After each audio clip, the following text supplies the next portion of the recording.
ব্যাটারগুলো আমি কিন্তু ইডলি মেকারের মধ্যে দিয়ে দিচ্ছি।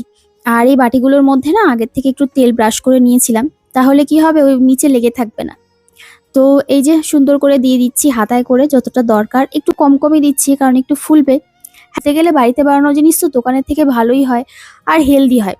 আর এর মধ্যে তোমরা চাইলে একটু দইও অ্যাড করতে পারো, তাহলে একটু টকটক হবে, খেতে আরো বেশি ভালো লাগবে। তো দেখো এবার ইডলি মেকারের মধ্যে দিয়ে দিলাম, বেশিক্ষণ না, 10 থেকে 15 মিনিট ব্যাস। আর জলটা তো আগের থেকে আমি বসিয়ে দিয়েছিলাম গরম হওয়ার জন্য। তো এটা কিন্তু রেডি হয়ে গেছে।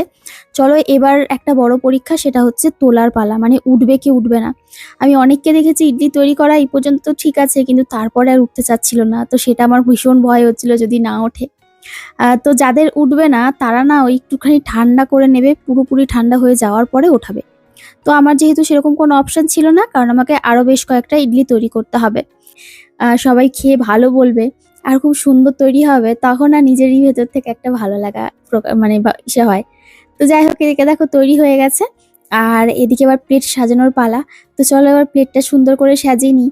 আর এই ইডলির সাথে সত্যি কথা বলতে ঘুগনি যারা যারা খাওনি একবার খেয়ে দেখো, এত ভালো লাগে খেতে, পুরো একটা অন্য রকম মনে হবে।